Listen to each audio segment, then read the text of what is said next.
Having interviewed hundreds of combat veterans over the years, I couldn't help but notice when reading through Shakespeare's Henry V that he had real insight into themes related to the world of war. And so that's what I want to do in these videos. Focus on those themes related to the world of war. So not looking at Henry V as a work of literature, which it obviously is, not looking at Henry V as a work of historical fiction, but as related to themes themes related to the world of war.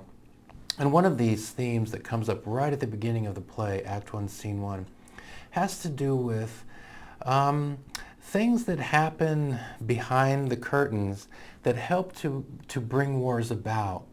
But very few people know about these things. The soldiers who fight the wars don't know that these things happened. These things that happen behind the curtain that serve to trigger or help to bring about a war. And so let's look at this scene, or excerpts from this scene. So right at the beginning we have these two bishops who are talking, and they are concerned about a bill. So it says right at the beginning, the Bishop of Canterbury says, "My lord, I'll tell you that self-bill is urged, which in the 11th year of the last king's reign was like, and had indeed against us passed." There was a bill that had been brought up, right, at a previous time. And the problem with this bill from the point of view of the Bishop of Canterbury is that if it passed Parliament and if the king approved, then the Church of England would lose a lot of territory, would lose a lot of property, would lose a lot of wealth.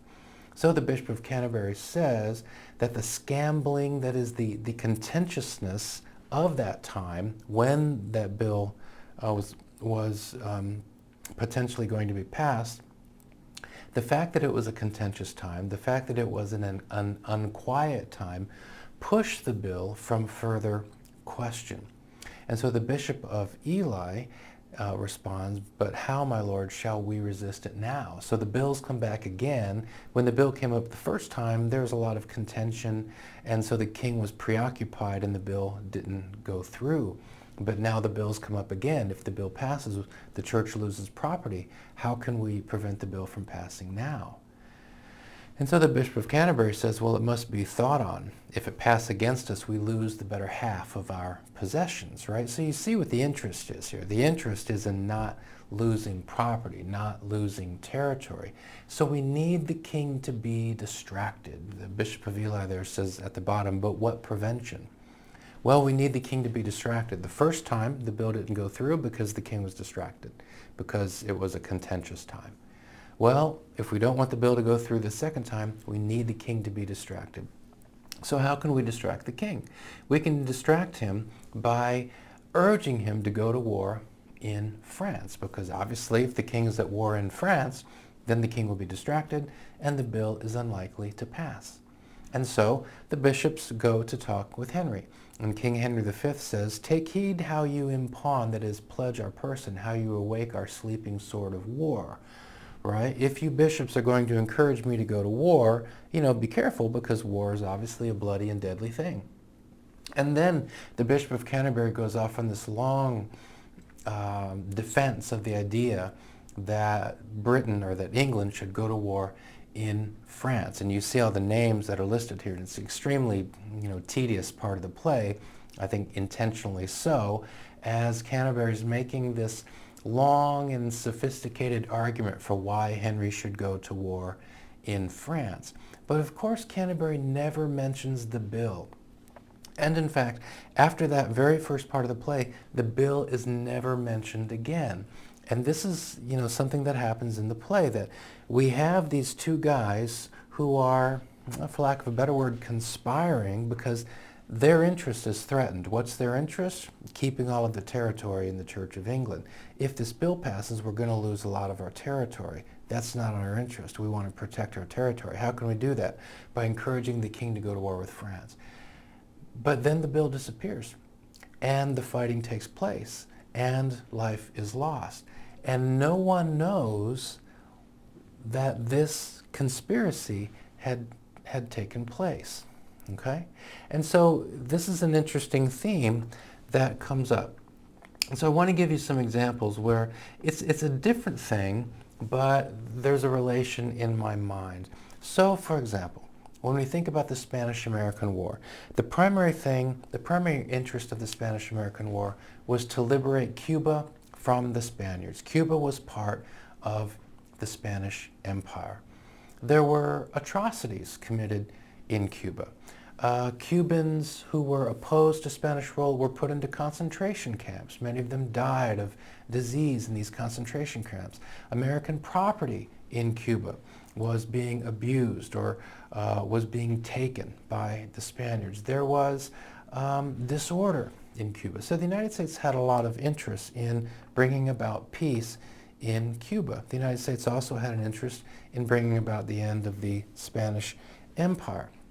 But there was an incident that took place, an explosion aboard the ship, the USS Maine. The USS Maine, a U.S. Navy ship anchored in the harbor off of Havana. And there was a great explosion aboard the ship, which led to the death of many sailors.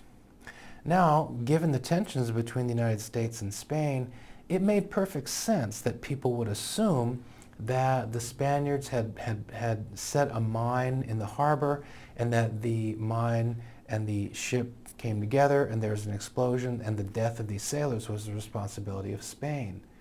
Now, some people at the time doubted this, and as time went by, the U.S. Navy concluded that actually it was an internal explosion. From the point of view of Spain, this was a tremendously bad coincidence.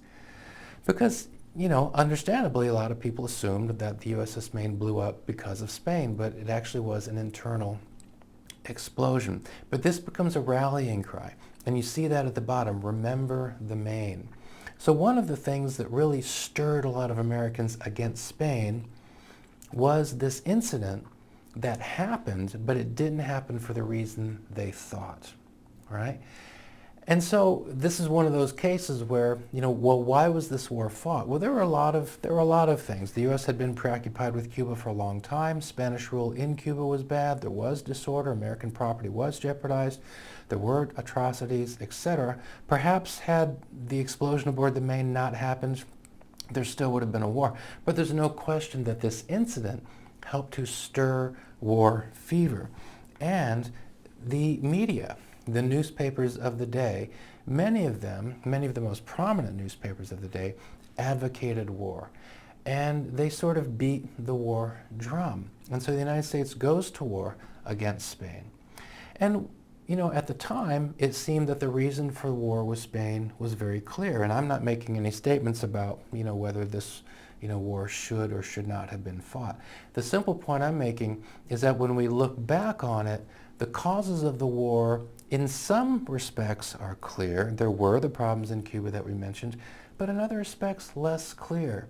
Kind of the frenzy that the media can whip people into, and that frenzy focuses on an incident that was blamed on the Spaniards, but actually was the result of an internal explosion. Related to the war against Spain was that Spain held an empire.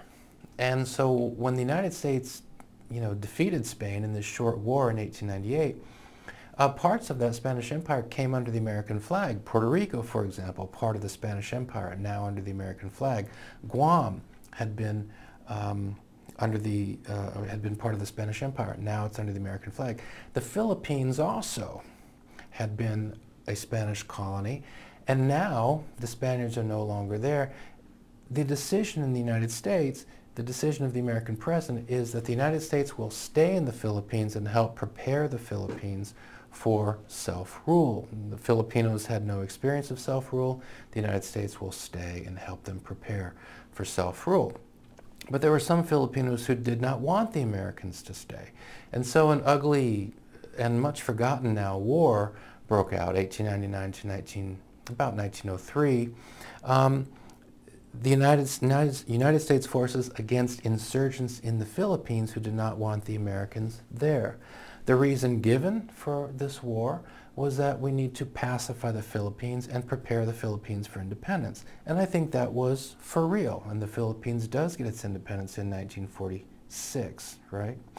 But if you look at the map there, you can see that the Philippines are much closer to China than any other American territory.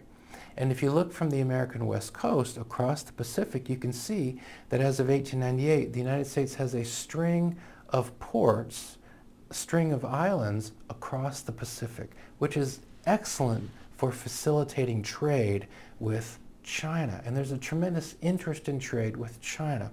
So we look back on this particular conflict and we say, well, what was that war about, right? What was that conflict about? And we have the reason. We're going to pacify the Philippines. We're going to prepare the Philippines for independence. I think that was for real. But something else was going on too. The Philippines have great ports, Manila, Subic Bay. If we stay in the Philippines, we get these ports. That facilitates trade with China. We come to the Gulf of Tonkin incident, a major turning point in this country's involvement in the Vietnam War. August 2nd, 1964, a U.S. ship, the USS Maddox, does come under attack by North Vietnamese forces in the Gulf of Tonkin. August 4, the USS Maddox and the USS Turner Joy report that they have been attacked. But it turns out that this second incident probably did not happen. You've got stressed out sailors who think they see something on the radar screen, but it's not sure. There were voices at the time saying, we're not sure that this actually happens. Just like in 1898, there were some voices who said, we think this might have been an internal explosion aboard the Maine. We look back now and realize, okay, well, the first attack on the Maddox, yeah, that actually did happen. The second attack, no, that didn't happen. But this incident leads to what's called the Gulf of Tonkin Resolution, where the U.S. Congress gives the president power to prosecute the war in Vietnam. And so this is a major turning point of getting into that war, and we look back now and see, but that decision was predicated, at least to a significant degree, on something that did not happen. Just like the Spanish-American War. Maybe the U.S. and Spain would have gone to war anyway, but there's no question the explosion aboard the Maine helped to bring that about. But that was an internal explosion. The causes of war that are kind of murky, right? That's the theme. We come to the invasion of Iraq in 2003. It's a long, complicated story that we don't have time to go into, but the key given reason for why the United States needs to go into Iraq in 2003 is because Saddam Hussein has weapons of mass destruction. Saddam Hussein had weapons of mass destruction, but he no longer did in 2003. In 2003, there were voices of cautioning the United States not to invade Iraq.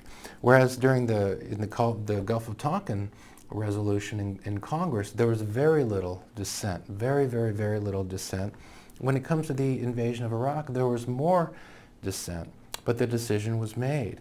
Iraq is invaded, and it turns out the weapons of mass destruction we anticipated to find in Iraq weren't there. And so you see the cartoon, it turns out that the war itself was the weapon of mass destruction. Now this is a complicated topic that we can't get into here now, but we'll just put this on the table as just another case where we got into a war and we look back on it now and they're not as clear as they seemed in 2003. 1898, things are not as clear as they seemed at the time. The Philippine conflict, not as clear as they seemed at the time. Gulf of Tonkin, 1964, not as clear as they seemed at the time. This sort of thing is sometimes used by enemies. And so, for example, this comes from the Korean War, and this is a leaflet that would fall into the hands of American forces fighting the Koreans. And notice the bit there that the arrow points to, where it's planting a seed of doubt. It's trying to plant a seed of doubt into the minds of American combatants in the Korean conflict. It's saying, stop fighting for DuPont and Morgan. The idea being that, making war machines, making weaponry, building tanks, all this costs a lot of money. And some companies are making a lot of money building the implements of war, right? And so what this pitch is look, stop fighting this war. come over to our side, we'll take care of you. Stop fighting for these corporations, okay? Now, there actually was a reason the United States got involved in this war in Korea, but you can see that the seed of doubt, the question, the implied question being pitched to the American soldier, what is this war really about? Why are you really over here? And the answer, the implied answer is, you're over here to make, corporations back in the United States wealthy, right? Stuff's happening behind the curtains that you don't know about. That's the pitch of the leaflet. Now, in some cases of war, I think things are pretty clear. The United States gets into the Second World War after a clear, unprovoked attack on American territory, Pearl Harbor in Hawaii. The United States gets into war in Afghanistan in 2001 after a clear, unprovoked attack. Now, as soon as I say unprovoked attack, I know in both cases you can go online and find conspiracy theories and things like that, but in my view, in these cases, it's pretty clear why the United States went to war in Afghanistan, because of the terrorist plot planned there that was carried out on September 11th. It's pretty clear to me why the United States went to war with Japan in the Second World War. I think in the first war the United States had against Iraq in 1990, I think that's pretty clear. Unprovoked aggression of Iraq against the country of Kuwait. The United States wants to push Iraq out of Kuwait. Many other countries joined the United States helping to do that. I think in this case the reason for getting into that war was pretty clear. The case of Korea, North Korea invades South Korea in 1950. The United States and many other countries joined together to push North Korea out of South Korea. It gets more complicated after that. In these cases, I think we see a degree of clarity, although, as I've said, you can go online and find stuff about conspiracies, right? But the key idea here is that in some cases, to go back to these, in some cases, things are less clear.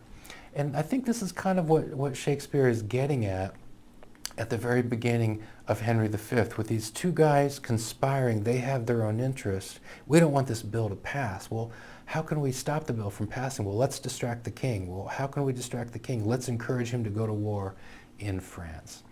And there are powerful interests who sometimes will push a country into war. In other cases, there are murky, unclear, blurry things that happen that can help to trigger war. And afterwards we look back and we wonder, well, what was that war all about? Why did that war really start? Reading that bit in Henry V, I was reminded of this famous part of a speech from President Eisenhower when he makes his final address to the country as president. And he warns the American public to beware of what he calls the military-industrial complex. And here's what he says: in the councils of government, we must guard against the acquisition of unwarranted influence, whether sought or unsought, by the military-industrial complex. That is, there are people who have an interest, they kind of have a built-in interest in war, right? You can make a lot of money building bombs, building tanks, building jeeps, providing support for the military, etc. So there are a lot of folks who have kind of a financial incentive for there to be a big military, for there to be wars, etc. He says the potential for the disastrous rise of misplaced power exists and will persist. What Eisenhower is getting at is that there is a danger when some folks have interests, and related to whatever interest they have is an interest in a war. So, for example, 1898, we have an interest in getting more people to read our newspapers. Well, one of the ways we can get people to read our newspapers is by having a war which people want to read about in newspapers. I'm not saying that the Spanish-American War happened just because of newspaper editors promoting war fever, but certainly that was part of it. In the other cases, we see that things are murky. There are, things are going on that make the beginning of a war unclear. What really happened in the Gulf of Tonkin, right? What really were the underlying reasons why the United States went to the Philippines? What I'm not doing is I'm not saying that we should always be cynical. I'm not saying we should doubt everything. I think in some cases, wars begin for very clear reasons. The attack on Pearl Harbor, the attacks of 9/11, Iraq's invasion of Kuwait in 1990, North Korea's invasion of South Korea in 1950. In some cases, things are pretty clear. In other cases, less so. And that's where Shakespeare gets us started with Henry V.